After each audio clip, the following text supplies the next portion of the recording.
Bonjour à tous. Ce que représente porter plainte pour une victime de violence physique ou morale. Il faut comprendre que porter plainte, c'est, pour la victime, faire voler en éclats tout ce qu'elle avait construit, ce en quoi elle avait cru et s'était investie, dans un couple. Il y aura désormais un avant et un après et elle sait bien que partir ne suffit pas, et qu'il faudra toute sa vie affronter cette décision, l'assumer, la défendre. Or, tout cela tiendrait simplement de se sortir la tête hors de l'eau s'il n'y avait pas tous ces freins à l'extérieur.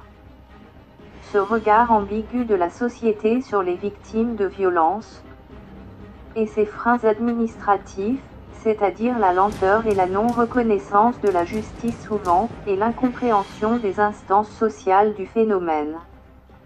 Non, la violence n'est pas due à l'alcoolisation des agresseurs.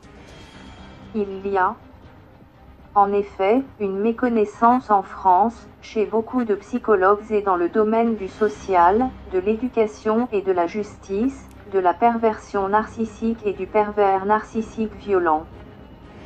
Souvent, la violence physique est supposée être due à l'alcoolisme du conjoint. Comme l'alcool est aussi convivial en France, le regard sur les hommes violents est donc ambigu.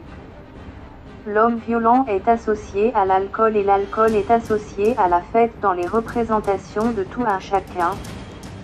Aussi, inconsciemment, l'homme violent est compris, et il y a une certaine tolérance, une minimisation de la violence subie et un déni de la réalité du danger. La minimisation de la violence et le déni du danger par les instances censées aider. Ce sont des remarques comme « oh mais il va pas vous tuer quand même ». C'est juste une scène de ménage et demain il reviendra s'excuser.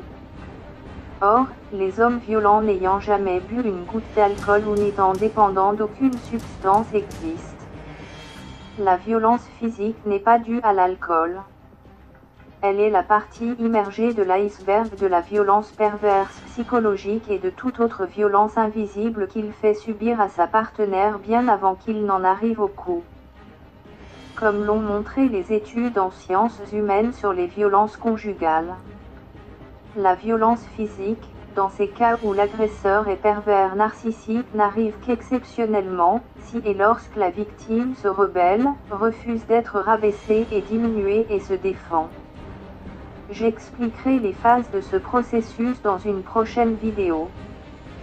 Les personnes alcooliques violentes peuvent aussi être des pervers narcissiques et utiliser l'alcool pour expliquer leurs actes violents et dissimuler le travail de sape effectué dans l'intimité.